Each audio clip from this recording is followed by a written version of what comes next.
Good morning students, myself Ritu Kaushik, Assistant Professor in Civil Engineering Department from RPIT campus, Karnal. Today we are going to discuss about the disadvantage of tank irrigation. In our last video we have already discussed about the tank irrigation introduction, requirement and advantage of tank irrigation. Now we will continue this topic, disadvantage. First point, high initial investment. Construction and maintenance of irrigation tank involve significant initial capital and ongoing cost. ठीक है, जो initial इसकी investment होती है, अगर natural है तो कोई प्रॉब्लम नहीं है नेचुरल में, लेकिन जहाँ पे मैनमेड की बात आती है, आर्टिफिशियल की बात आती है, तो वहाँ पे इसकी जो इन्वेस्टमेंट है, इनिशियल इन्वेस्टमेंट वो हाई रहेगी. सेकेंड पॉइंट है हमारे पास silt accumulation. Over time, sediment and silt may accumulate in the tank, reducing their storage capacity and efficiency. जैसे जैसे टाइम हमारा बढ़ता है तो वैसे वैसे क्या होता है कि सिल्ट होती है वो नीचे टैंक की जो तली होती, जो बेड एरिया होता है, वहाँ पर जमा होने स्टार्ट हो जाती है, इकट्ठी होने स्टार्ट हो जाती हैं, जिसकी वजह से टैंक की जो कैपेसिटी है, स्टोर करने की कैपेसिटी है, वो कम हो जाती है, क्योंकि टाइम के साथ और बढ़ती रहती है ये. थर्ड पॉइंट है हमारे पास इन्वायरमेंटल इम्पैक्ट. इन्वायरमेंट इम्पैक्ट में हम क्या कहेंगे कि जैसे एवापोरेशन है. मोस्टली मैं आपको एक बता देती हूँ कि जो टैंक इरिगेशन है उसका यूज किया जाता है आंध्र प्रदेश में, तमिलनाडु में, ओडिशा में एंड कर्नाटका में. तो तमिलनाडु का जैसे हम एग्जांपल लेके चले तो तमिलनाडु ऐसी जगह है जहाँ पे गर्मी बहुत ज़्यादा होती है, और जब गर्मी ज़्यादा होगी वहाँ पे आप टैंक बनाओगे तो उसमें एवापोरेशन के चांसेस बहुत ही ज़्यादा होंगे.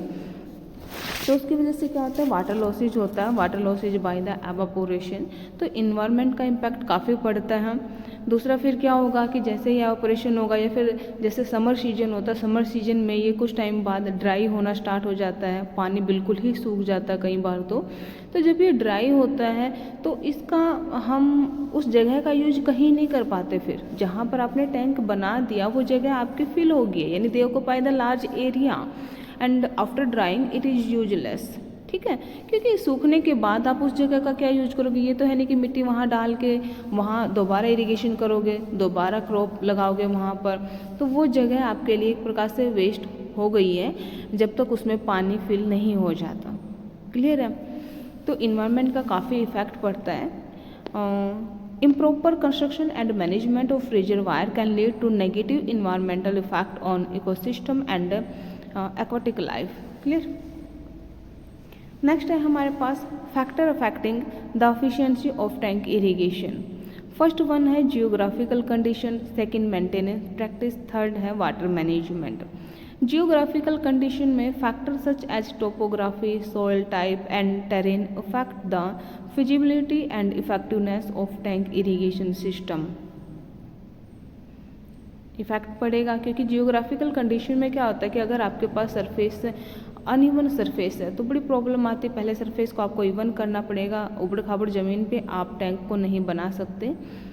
नेक्स्ट है maintenance practice, regular desilting, repair of embankment and upkeep of distribution channel are crucial for system efficiency. अगर आप उसको मेंटेन नहीं करोगे, जैसे हम अब डिसएडवांटेज में हमने एक पॉइंट पढ़ा कि ओवर टाइम, ठीक है, तो वहाँ पे सिल्ट अकोमोलेशन होना स्टार्ट हो जाता है. तो अगर आप मेंटेन नहीं कर रहे हो तो सिल्ट जमा होती जाएगी और जिसकी वजह से जो स्टोरेज कैपेसिटी है वो कम हो जाती है. Water management, proper water allocation, crop selection and season specific irrigation schedule contribute to overall efficiency. These are the factors affecting the efficiency of tank irrigation. Thank you.